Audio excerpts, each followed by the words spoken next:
రాధాకృష్ణ గారు నా వ్యాఖ్యలపై స్పందించినందుకు ధన్యవాదాలు. భుజాలు తడుముకుని నేరాన్ని అంగీకరిస్తూ ముందుకు వచ్చినందుకు మరొకసారి ధన్యవాదాలు. కాకపోతే అది చాలా బేలగా ఉంది, చాలా గందరగోళంగా కూడా ఉంది. దొరికిపోయిన నేరస్తుడి తత్రపాటు అందులో కనిపిస్తుంది. ఎంత పెద్ద నేరస్తుడైనా పోలీసులకు దొరికినప్పుడు ఇలాగే గందరగోళానికి గురవుతాడు.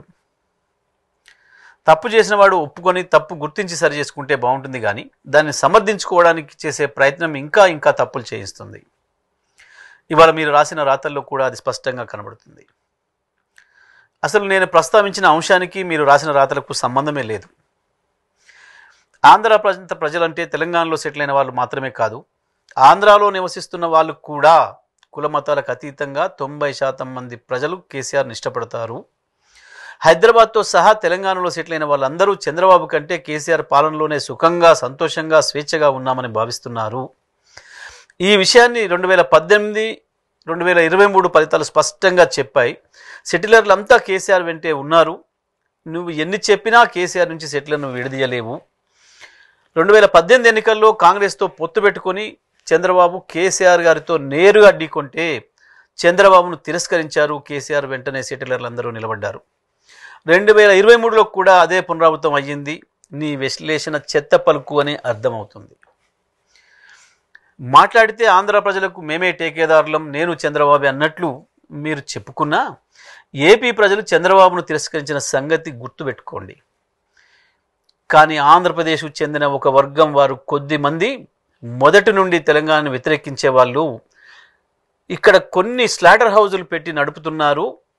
అడుగడుగున మా నాయకులను కించపరిచే విధంగా, మా నాయకుల వ్యక్తిత్వాలను హననం చేసే విధంగా ప్రవర్తిస్తున్నారు. వాళ్ళతోనే మా పంచాయతీ, వాళ్ళ ముసుగులు తీసి వాళ్ళ భర్తం పడతామని మాత్రమే నేను చెప్పినా. ఏ ఆధారం లేకుండా పుంకాలుగా వేల కొద్ది పేజీలు మా నాయకులపై రాసిన రాతల గురించే నేను ప్రస్తావించిన. మీడియా విలువలు, జర్నలిజం విలువల గురించి మాత్రమే మాట్లాడిన.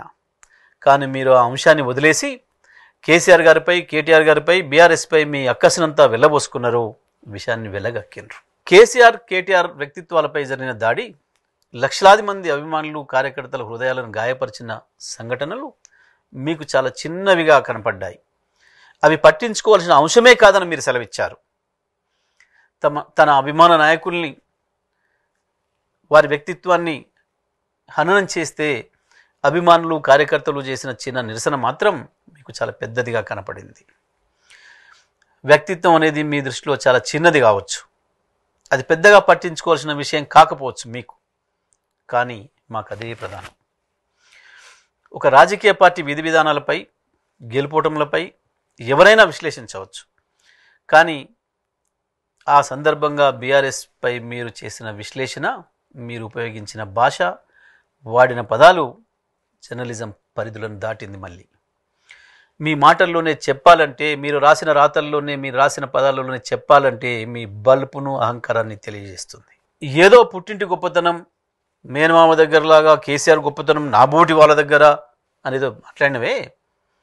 నేను కూడా అనొచ్చు, నీలాంటి బోడిగాడికి మా కేసీఆర్ గురించి చెప్పే అక్కర నాకు లేదు అని చెప్పి అనొచ్చు. కానీ నాకు సంస్కారం ఉంది.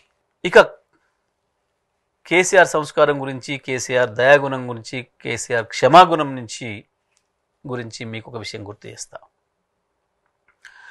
ఉద్యమ సందర్భంలో మీరెంత విషయం జిమ్మినా, తెలంగాణ ఏర్పడ్డ తర్వాత కూడా తెలంగాణ మంత్రివర్గం పైన, తెలంగాణ శాసనసభ్యులు, శాసన మండలి సభ్యులపైన, తెలంగాణ శాసనసభ పైన మీరు ఎంత దిగజారి మాట్లాడినా, ఎంత జుగుప్సాకరమైన కామెంట్స్ చేసినా, మిమ్మల్ని 100 సార్లు జైలుకు పంపే అవకాశం వచ్చినా, ఏ విచారణ ఏది అక్కర లేకుండా మిమ్మల్ని శాసనసభకే పిలిచి చక్కగా నేరుగా జైలుకు పంపించే అవకాశం వచ్చినా ఆ పని చేయకుండా కేసీఆర్ మిమ్మల్ని వదిలేసిండు కాబట్టే ఇవాళ మీరు బయట తిరుగుతున్నారు. అది కేవలం కేసీఆర్ దయాగుణానికి, కేసీఆర్ క్షమాగుణానికి నిదర్శనం. మిమ్మల్నే కాదు, మీతో పాటు మీ గురువు చంద్రబాబు నాయుడు గారిని కూడా జైలుకు పంపే అవకాశం వచ్చినా, తన చేతిలో అధికారం ఉన్నా వద్దులే మనకెందుకు, రాజకీయ కక్షల ఆలోచన మనకెందుకు, మనకు కావాల్సిన తెలంగాణ రాష్ట్ర ప్రయోజనం కదా, శాశ్వతంగా వెళ్ళిపోతున్నట్టున్నాడు ఆయన, పీడబోతే తెలంగాణకు అంతకు మించిన అదృష్టం ఏముంటుంది అని చెప్పి తెలంగాణ కొరకు వదిలేసిండనే విషయం, ఆ విజ్ఞతను కేసీఆర్ ప్రదర్శించిండనే విషయం మీకు మరొకసారి గుర్తు చేస్తున్నా.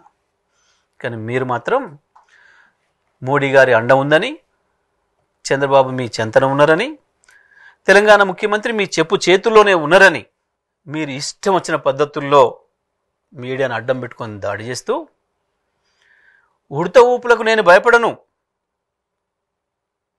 అని హూంకరించిన మీరు ఇవాళ వందల మంది పోలీసులను కాపలాగా తెచ్చుకొని జరగని దాడికి ఖండాలను ఇప్పించుకుంటూ వాళ్ళను వీళ్ళను బతిమాలి మీరు చేస్తున్న హడావుడి, మీరు ఏ ఊపులకు దేనికి భయపడతారో అర్థమవుతుంది. ఇక మరుగుజ్జు విషయానికి వస్తే, సరే సాధారణంగా మరుగుజ్జు అని మనం ఎవరినంటాం, సహజత్వానికి విరుద్ధంగా ఉన్నప్పుడు, మనిషి సహజంగా ఎదగాల్సిన వయసుకి ఎదగాల్సినంత ఎత్తు ఎదగకపోతేనో, మానసికంగా ఎదగకపోతేనో, లేదా ఏదైనా సందర్భంలో ఎవరైనా దేని కొరకైనా ప్రయత్నించి తీవ్రమైన ప్రయత్నం చేసి కూడా దానికి చేరుకోలేకుండా ఉన్న చోటనే నిలబడిపోతున్నాం, అటువంటి సందర్భంలో మరుగుజ్జు అని వాడతారు. ఆ పదాన్ని మరుగుజ్జు అని అక్కడ వాడతారు.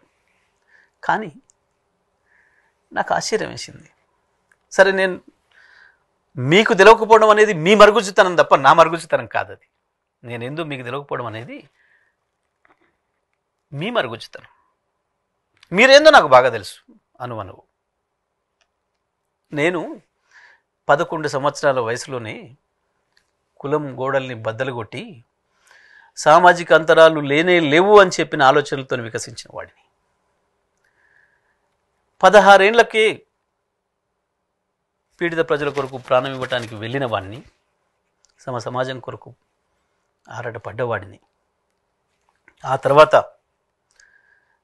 నాకు జన్మనిచ్చిన ఈ నేల తల్లి విముక్తి కావాలని 25 ఏళ్లుగా నమ్ముకున్న నాయకుడు కేసీఆర్ వెంట నడుస్తూ 14 ఏళ్ళు విరామం లేకుండా, రాజీ లేకుండా పోరాటం చేసిన వాడిని. 10 సంవత్సరాలు మీ దోపిడి వల్ల అన్యాయానికి గురైన నా నల్గొండ జిల్లాను బాగు చేసుకోవడం కొరకు తెలంగాణలో కేసీఆర్ నాకు ఇచ్చిన బాధ్యత నిరంతర విద్యుత్తును ప్రజలకు అందించడం కొరకు పనిచేసిన వాడిని, దాంట్లో విజయం సాధించిన వాడిని. ఇక నా పరిపక్వత ఏందో, నా రాజకీయ ప్రస్థానం ఏందో అందరికీ తెలిసి ఇవ్వాలి. ఇక మీ గురించి మాట్లాడుకుందాం.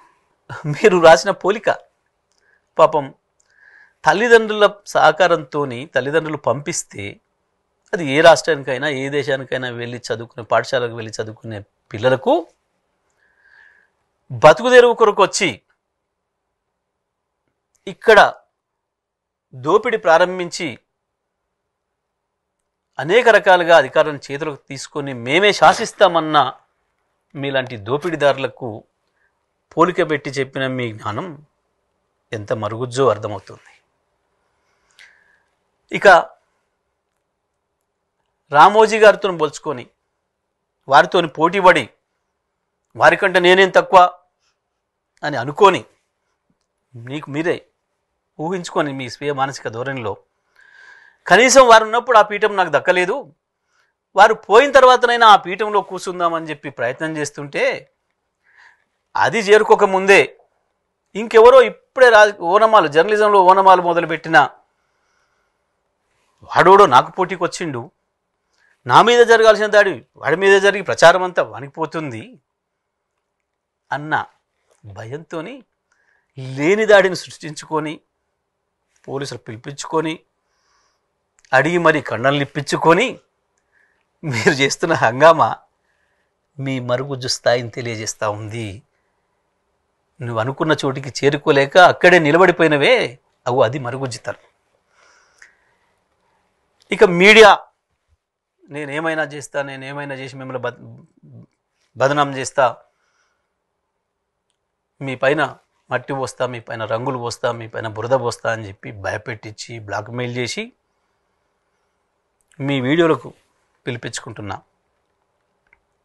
సెలబ్రిటీలు, రాజకీయ ప్రముఖులు కావచ్చు, వ్యాపార ప్రముఖులు కావచ్చు, సినీ ప్రముఖులు కావచ్చు, అందులో మగవాళ్ళైనా కావచ్చు, ఆడవాళ్ళైనా కావచ్చు. మీ దగ్గరికి వచ్చినప్పుడు మీరు వాళ్ళ పట్ల ప్రవర్తిస్తున్న తీరు, మీరు వాళ్ళకి వేసే ప్రశ్నలు మీ మరుగుజ్జుతనానికి నిదర్శనం. కనీసం పాపం వాళ్ళ ఇళ్ళల్లో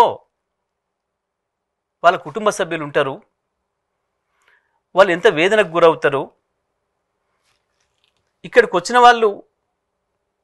వాళ్ళు మీ పట్ల భయంతో ఎంత హింసపడుతున్నారు అన్న విషయాన్ని కూడా గ్రహించలేని మీ మానసిక పరిస్థితి మరుగుజ్జుది. ఇవాళే కాదు, చాలా కాలం నుంచి చాలామంది మహిళా సెలబ్రిటీలని ఆ రోజుకి వాళ్ళకు జనంలో ఉన్న పాపులారిటీని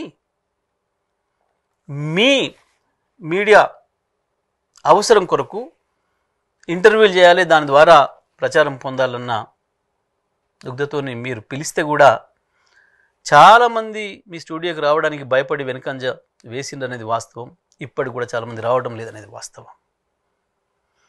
ఇక మీరు బతిమాలితేనో లేదా బాలంతల వాళ్ళు మీ దగ్గరికి వచ్చిన ముఖ్యమంత్రి పట్ల కావచ్చు, మంత్రుల పట్ల కావచ్చు, ఇతర ప్రజాప్రతినిధులు, ప్రముఖులు ఎవరైనా కావచ్చు, వాళ్ళకి మీరు ఇచ్చే స్వాగతం, ఎవరైనా ఇంటికి వస్తే ఇంటి ముందటికి వెళ్ళి వాళ్ళని ఆహ్వానించడం అనేది కనీస మర్యాద వాళ్ళెవరైనా. కానీ మీ ప్రవర్తన, వాళ్ళ పట్ల మీ ప్రవర్తన, మీరు వాళ్ళకి ఇస్తున్న గౌరవం మీ కురచ సంస్కారానికి నిదర్శనం. దాన్నే మరుగుజ్జుతనం అంటారు. ఇంకా ఇవాళ ప్రపంచమంతా కులమతాల గోడల్ని బద్దలు కొట్టుకొని నాగరికత వైపు పోతుంది. కానీ 40 ఏళ్ల క్రితమే పత్రికా రంగంలోకి వచ్చిన మీరు, మీ ఆలోచనలు ఇంకా కుల చట్రంలోనే ఇరుక్కొని ఉండడం అనేది మీ మరుగుజ్జుతనానికి నిదర్శనం. మీరు అంతకంటే ఎక్కువ ఎదగలేకపోయినారు, వాటి నుంచి బయట రాలేకపోయినారు, ఇంకా దాంట్లోనే పనిచేస్తున్నారు. నిజమే, మీ జాగీరా కదా మీరు అన్నది.